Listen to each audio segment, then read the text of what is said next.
Tarde, Luiz Dourado, assessor de investimentos da XP, com vocês hoje, dando continuidade à nossa série de curiosidades. Hoje a gente vai falar sobre uma situação que ocorre, que é quando você lança uma call e essa operação dá errado. Primeiro a gente vai falar resumidamente o que é o lançamento de call, que é aquela situação em que você vende a call sem ter a ação, tá? Para garantir ali aquela venda, né, que você vai entregar já tendo o papel, tá? Então isso é o lançamento de call. E quando é que isso pode dar errado, né? Que situação esse lançamento pode dar errado? Eu vou dividir isso aqui em dois momentos. A gente vai falar primeiramente do cenário onde a gente tem uma call americana e depois a gente vai falar do cenário que a gente tem uma call europeia. Na verdade, vamos inverter, falar primeiro da europeia, que é mais simples, né? Quando a gente tem uma call europeia, na verdade, quando a gente lança essa call europeia, a gente tem a obrigação de comprar, né, de entregar o papel para quem a gente lançou aquela call pelo preço do strike, tá? Então, por exemplo, se a gente lançou ali a 20, a gente vai ter que entregar esse papel a 20, tá? E na prática, o que que isso acontece? O que que isso gera para a gente de risco? Como a gente está falando de uma opção de uma call europeia, significa que só poderão nos exercer na data de vencimento.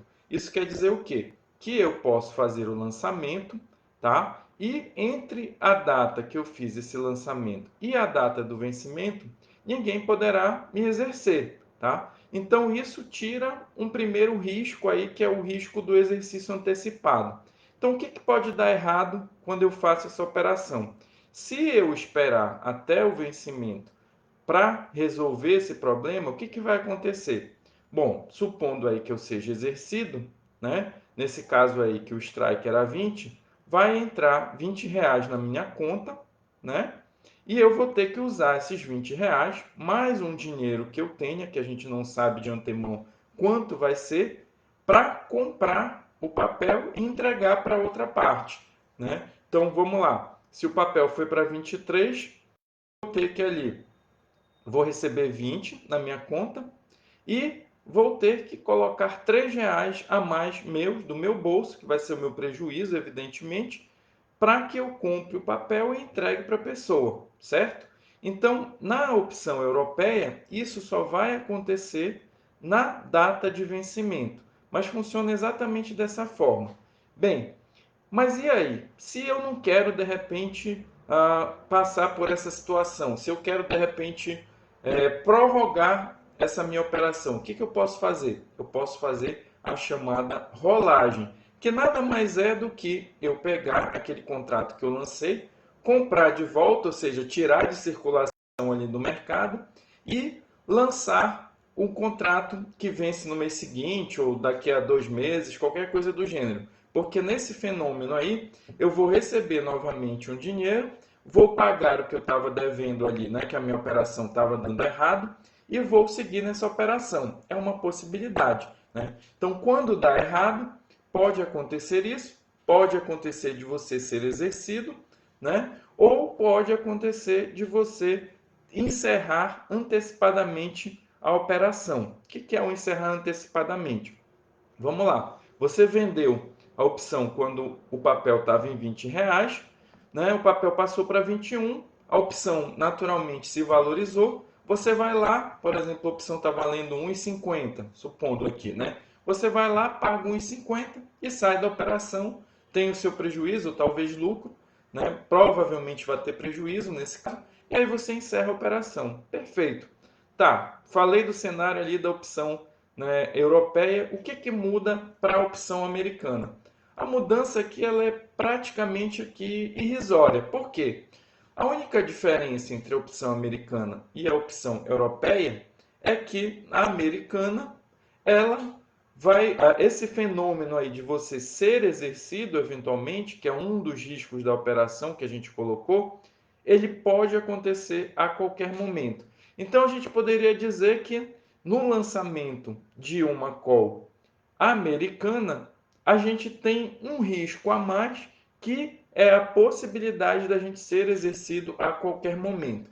Mas o exercício em si é um problema? Não, porque como eu falei, o que vai acontecer se você for exercido antecipadamente? Vai ser exatamente o mesmo procedimento que eu coloquei ali quando da situação da Copa Europeia. Vai entrar o dinheiro na sua conta, né? Você vai ter que comprar com aquele dinheiro o papel para entregar para outra parte da operação, que é quem comprou de você a call que você lançou, certo? E, claro, se o papel você está recebendo 20 ali, né, da pessoa que está comprando o papel de você, você está recebendo 20 e o papel está 23, 25, 27, você vai ter que completar essa diferença. Qual é o grande problema aí quando a gente faz essa operação e não controla de uma maneira adequada ali? É justamente você ter uma disparada do preço, né? Por quê? Porque nessa disparada do preço, essa diferença aí entre o que você vai ter que completar para comprar a ação vai ficando cada vez maior, né? Então, por isso que muita gente fala de prejuízo ilimitado, né? Que na prática não é ilimitado porque, né, vai ter ali um preço que o papel vai subir, né?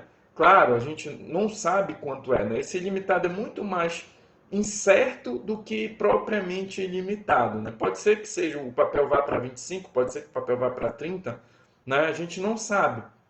Então, a gente tem que ter uma certa precaução, uma certa preocupação, tanto com o tamanho, né, do lote que a gente fala, que é nada mais do que quantos contratos você está entrando numa operação desse tipo, se você resolver fazer, né? Claro que é uma operação que não é para quem está começando, é uma operação mais avançada, porque tem que ter um controle emocional maior, justamente por conta dessas possibilidades, desses riscos. E aí, se você não souber adequadamente como fazer o manejo dessa operação, você pode ali correr o risco de tomar um prejuízo significativo, né? Então você precisa ter o controle do tamanho do lote que a gente fala, né, que é a quantidade de contratos, porque, por exemplo, vamos lá, vamos dizer que eu estou fazendo essa operação com 100 contratos, que é o mínimo. Se o papel subir R$ 10, né, que a gente sabe ali, nada no mercado é impossível, né? Mas pouquíssimo provável uma movimentação dessa magnitude, né? Mas pode acontecer perfeitamente. A gente sabe ali que, olha, se o prejuízo subir, né? Se subir ali R$ 10 e eu entrei com 100 papéis, eu vou ter que, 100 opções, eu vou ter que arcar ali com prejuízo de R$ 1.000, por exemplo, né? Então, você precisa ter uma ideia ali de, né? Ah, não, R$ 1.000 está tranquilo para mim, R$ 2.000. Então, perfeito, né? Se cabe ali na sua estratégia, no seu manejo de risco, não é um percentual significativo do seu patrimônio que você está arriscando com isso, não tem problema nenhum. O importante é você fazer tanto o manejo em relação ao tamanho do lote, né, para que isso, se virar um prejuízo significativo, né, aliás, se virar um prejuízo, ele não vire um prejuízo que corroa o seu patrimônio de forma significativa, tá? E ao mesmo tempo controlar ali, né, no acompanhamento mais frequente daquela operação. É claro que a gente já viu situações em que uma ação despencou ou subiu demais de um dia para o outro, né? Mas isso ali é menos provável, né? Então, é importante que você, se faz uma operação dessa natureza, faça, né, acompanhando ali o dia a dia para que, caso uma movimentação maior do que você esteja esperando, né, ou até mesmo ali um stop que você crie, né, para essa movimentação, você possa ali assumir o controle e, né, contornar a situação. Então era isso, eu queria comentar sobre esse cenário, né, que é um cenário onde a gente tem ali o dar errado, né, uma operação de lançamento de call dar errado. Amanhã a gente vai falar sobre esse mesmo fenômeno na put, tá bom? Um abraço a todos, ótimo fim de dia e estamos aqui à disposição.